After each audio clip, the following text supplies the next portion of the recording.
बिस्मिल्लाहिर्रहमानिर्रहीम। अस्सलाम वालेकुम students. The knowledge school Quaid campus, subject biology, class 10, chapter number 2, homeostasis, lecture number 14। Lecture number 14 हमारा start होगा dialysis से।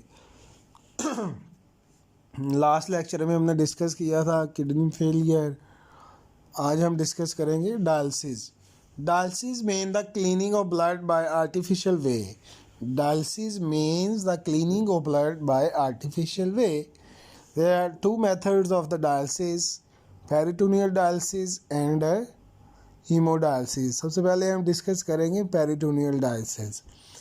In this type of dialysis, the dialysis fluid is pumped for a time into the peritoneal cavity, which is the space around gut. This cavity is lined by peritoneum.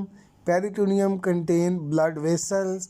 When we place dialysis fluid in peritoneal cavity, waste material from peritoneal blood vessels diffuse into the dialysis fluid, which is then drained out. This type of dialysis can be performed at home, but most be done every day.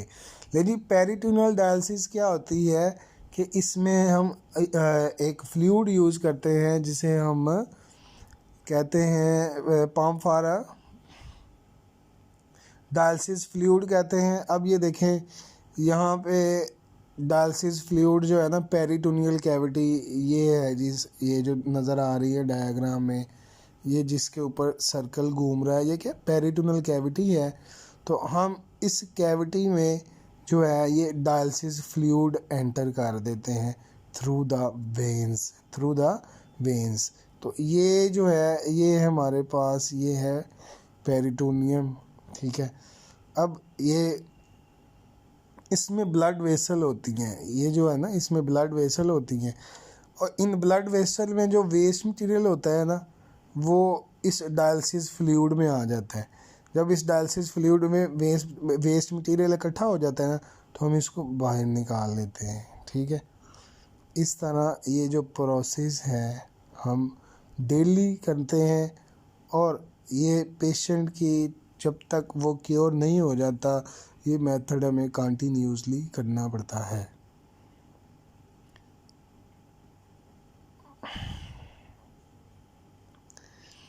लेकिन जी second है हमारे पास haemodialysis. अच्छा, एक बात याद रखनी है, peritoneal dialysis में क्या था कि हमने बॉडी के अंदर ही सिस्टम को सारा सेट कर लिया था, बॉडी के अंदर ही परफॉर्म कर लिया था। अब इसमें क्या है, in haemodialysis patient blood is pump through an apparatus called dialyser. इसमें क्या है कि जो पेशेंट है उसका जो ब्लड है उसको पंप किया जाता है, तो एक मशीन के ज़रिए, एक अपरेटस के ज़रिए, जिसे डायलाइज़र कहते हैं। The dialyser contain long tubes, the walls of which act as a semi permeable membrane.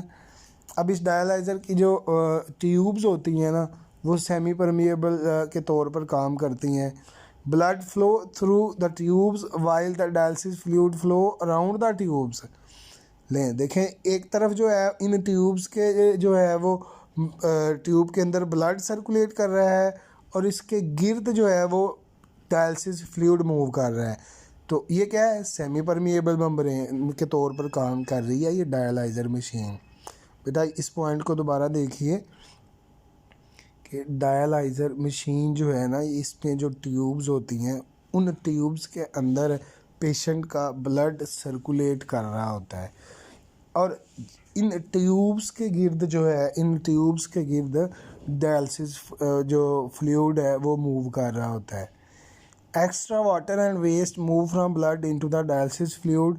The clean blood is then return back to the body. The haemodialysis treatment are typically given in dialysis centre. तो ये process हम घर में नहीं कर सकते, ये हमें डायलिसिस सेंटर में ही करना पड़ता है, और इसमें जो है वो ब्लड बॉडी से बाहर निकाल लिया जाता है, बाहर निकाल कर उसकी जो है वो क्लियरिंग की जाती है। तो ये था डायलिसिस। डायलिसिस क्या है, clearing of blood bye artificial method दो प्रोसेस हैं उसके, पेरिटोनियल डायलिसिस और हीमोडायलिसिस। लो जी, लास्ट स्टेप आ गया जी किडनी ट्रांसप्लांट। लास्ट स्टेप क्या आ गया? Kidney transplant.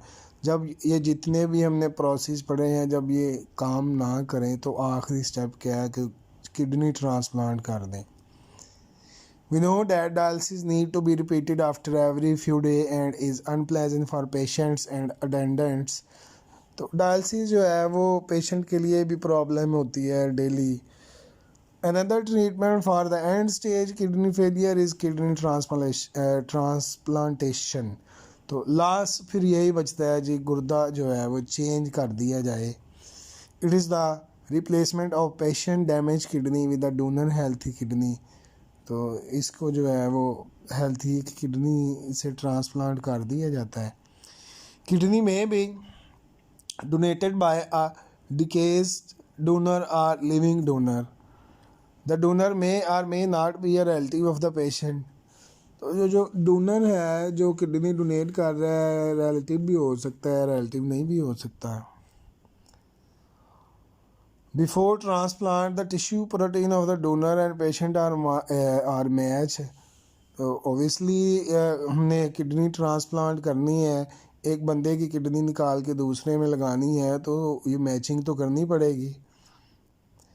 The donor's kidney is transplanted in the patient body and is connected to the patient blood and urinary system. तो जब वो transplant कर दी जाती है तो वो उसके अंदर जो है वो उसके अपने सिस्टम से ज़ाहिर सी बात है वो मैच कर दी जाएगी। The average life time for a donated kidney is 10 to 15 year. लेकिन बेटा इस बात को ज़रा गौर से सुनना है आपने, मैं फिर रिपीट कर रहा हूँ। The average life time for a donated kidney is 10 to 15 year. मतलब उसका ये है जी, अगर हमने किसी बंदे को किडनी दे दी है तो उसकी एज क्या है किडनी की, 10 से 15 साल चलेगी, दोबारा फिर हमें बदलना पड़ेगी। When the transplant fail, the patient may be given a second kidney transplant. In this situation, the patient is treated through dialysis for some intermediary time. Problems after a transplant may include transplant rejection, infection, imbalance in body salt which can lead to the bone problems and ulcer. तो transplantation के दौरान ये कुछ और भी problems हो सकती हैं जो हमें पेशेंट को जो है वो मज़ीद नुकसान पहुंचा सकती हैं। तो ये था किडनी ट्रांसप्लांट।